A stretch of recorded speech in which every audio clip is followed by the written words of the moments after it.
ഇതുപോലുള്ള പഴയൊരു ചൂല് നിങ്ങളുടെ വീട്ടിലുണ്ടോ? എന്നിടത്തോ നമുക്കൊരു സംഭവം ചെയ്യും. ആദ്യം ചൂല് ഇതേപോലെ ഇളക്കിയെടുക്കണം. എന്നിട്ട് ഒരു കാർഡ്ബോർഡ് പീസ് എടുത്തിട്ട് ഇതേപോലെ കട്ട് ചെയ്തെടുക്കാം.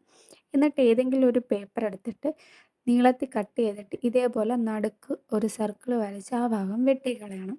എന്നിട്ട് ഗ്ലൂ യൂസ് ചെയ്തുകൊണ്ട് ഓരോ ഇറുക്കിലും നമുക്കിങ്ങനെ ഒട്ടിച്ചു കൊടുക്കാം. എല്ലാം കൂടെ ഒട്ടിച്ച് കഴിയുമ്പോഴത്തേക്ക് ഇങ്ങനൊരു ഷേപ്പ് കിട്ടും. ഇത് കിട്ടാൻ വേണ്ടിയിട്ട് നമ്മൾ ആദ്യം കട്ട് ചെയ്ത സർക്കിൾ ഉണ്ടല്ലോ, അത് താഴെ ഒട്ടിച്ചു കൊടുത്താൽ മതി. ഇത്രയും കണ്ടപ്പോൾ എല്ലാവർക്കും മനസ്സിലായി കാണും എന്താ സംഭവമെന്ന്. ഇനി ഇതിന് മുകളിൽ വെക്കാനായിട്ട് ഒരു വലിയ സർക്കിൾ വരച്ചിട്ട് അതിൻ്റെ റേഡിയസ് കൂടി അടയാളപ്പെടുത്തണം. എന്നിട്ട് ഇതേപോലെ കട്ട് ചെയ്തെടുക്കണം.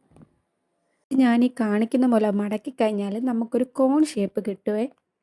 എന്നിട്ട് നമ്മൾ ഈ ഉണ്ടാക്കുന്ന സാധനം എവിടെയെങ്കിലുമൊക്കെ ഒന്ന് തൂക്കിയിടണ്ടേ, അതിന് വേണ്ടി ഇങ്ങനത്തെ ഒരു നൂലോ അല്ലെങ്കിൽ ഈ കവറിൻ്റെ ഒക്കെ പിടി കിട്ടത്തില്ലേ, അത് വല്ലതും കട്ട് ചെയ്തെടുത്തിട്ട് ഗ്ലൂ ചെയ്ത് സ്റ്റാപ്ലർ വെച്ച് പിൻ ചെയ്താൽ അതവിടെ ഉറച്ചിരുന്നു. എന്നിട്ട് ഗ്ലൂ യൂസ് ചെയ്തുകൊണ്ട് ഓരോ ചൂലിൻ്റെ ഇതേപോലെ ഒട്ടിച്ചു കൊടുക്കണം.